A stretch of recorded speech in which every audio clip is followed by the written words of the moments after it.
And welcome to another segment of the 10 Count. I'm Steve Kim for UCN Live. Joining me is Michael Montero of Montero Unboxing and Doug Fisher, editor-in-chief of Ring TV. Doug, there must have been like champagne bottles popping at the offices of Goldenboy on Friday. They announced that Saul Alvarez re-signs with Goldenboy, which everyone's kind of talking about being a lifetime contract. I guess there still is loyalty in boxing. Is that legal? Well, okay. I've heard about that in Japan, you know what I mean, with the old feudal system, but lifetime? Well, okay. I think this is interesting. This is a leap of faith. If I'm Saul Alvarez, knowing that November 21st, if I beat Cotto, your biggest star in boxing. Right, and you don't go into free agency, Scott Boras must have fainted listening to something like this. I mean, I like it. I mean, you know, we hear stories about Marvelous Marvin Hagler sort of being the last loyal boxer in this sport, where he came to a point of his career where he was really stepping into crossover stardom, promoted by Top Rank and brought up by Top Rank. But the guys he started with, the Petronelli brothers, his trainers, their contract, because they also managed him, their managerial contract was up. And they knew it. They knew that they didn't have the upper hand in this situation, and kind of, you know, went to Marvin and like, can we just stick together and you could just pay us what you want? You don't have to do the 30% or whatever. And Hagler was like, no, we started together. Yeah. We're going to end together, and you're going to get paid what you've always been paid. Bob Arum told me that story. He actually said Marvin Hagler was actually offended that they actually tried to take a discount. And Bob Arum said, I'll never forget it. Marvin got up and he slams his fist on the table. Says, don't ever bring this up. It's an insult. And I didn't realize this about Marvin Hagler till Arum told me when I wrote a story on Hagler's birthday about 3 years ago. This is amazing. Think about with the climate we're in today, Mike. He never had a written contract with Bob Arum. I didn't know that. That's amazing. I did not know that. I hope that this sets a trend for the younger fighters, because we've seen a lot of the older guys sign, you know, move to Rock Nation or switch networks. Canelo's still a very young guy, and he still has a lot of boxing left in him. I hope some of the younger guys coming up see this, that, hey, you know, stay loyal to the people that built you up and made you what you are. I hope it does. We'll see. I think symbolically, and also just from the business perspective, this is huge for Goldenboy. Let's see how the year started off. In January, they had a mass exodus of talent where all the Al Heyman guys, except for 4 of them who eventually got thrown over to the other side, they became Al Heyman PBC guys. And then Oscar had a couple of fighters, and you're thinking to yourself, and Doug, you're close with that company. You're thinking, okay, when does the lease run out on this office? But now you look at it, Canelo is no worse than the second or third biggest attraction in boxing. You have Lucas Matisse. You have Randy Caballero's a world champion. You have Jorge Linares. They revived David Lemieux. Yeah, David Lemieux is certainly huge.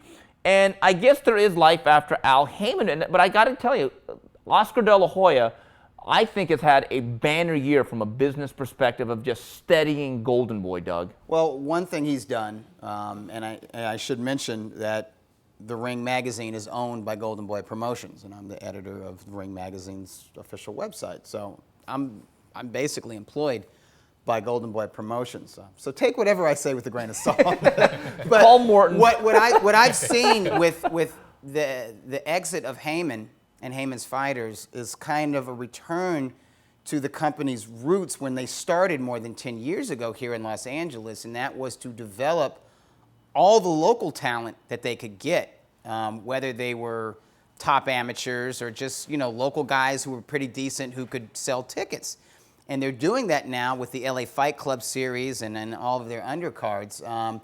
But what's better now than when they started, you know, in earnest, really like 2004, 2005, is that instead of sort of, you know, looking at themselves as the 800-pound gorilla in boxing, they're just like everybody else. And that means they have to work with other promoters. And in doing so, we get good fights like Matisse Postal. You know, Postal is a top-ranked guy. We get Matisse Provodnikov. Right. We get Cotto-Canelo, which is Goldenboy and Rock Nation. We get Golovkin Lemieux, which is K2 and Goldenboy. And these are fights, you know, the Matisse Postal fight is more regional. It's kind of a smaller HBO level fight.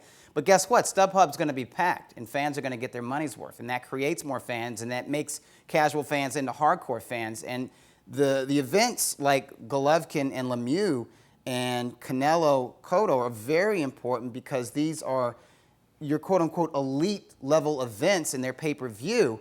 But you know, with the matchmaking, we're going to get great fights. So when the pay-per-view fights deliver, people are encouraged to shell out more money for boxing in general. Michael? Okay, I was just going to add to that.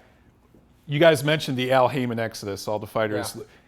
One difference between Heyman and Oscar, his fighters, Oscar's listening to his guys. Yeah. Canelo wanted that fight with Cotto. Lemieux wanted that fight with Triple G. He's listening to his fighters, and he's listening to the fans. Huh. What a novel Imagine concept. that. Hey, he's listening to his matchmakers too. Yeah. Yes. You know what was Okay, interesting? yeah. Telling it like it is. Telling it like it is. Oscar said in one of his mantras this year has been, I want to make the biggest and best fights. Now, what was interesting was the Cotto-Canelo was such big business, you had to make that fight. The Lemieux-Golovkin thing, in the summer, I said, okay, Oscar, we're going to put you to the test. You're right now on the microscope. Do you mean what you say, or are you going to make Lemieux take 3 soft defenses and wait out Golovkin?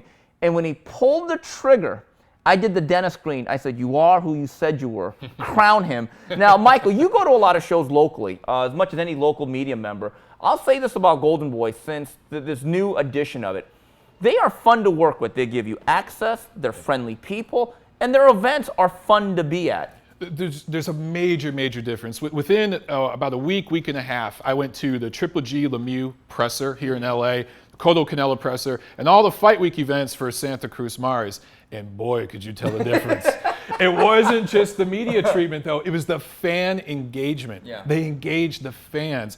The events are fun. Bernard Hopkins does an outstanding job. He's kind of like the MC at a lot of these events, right? Good.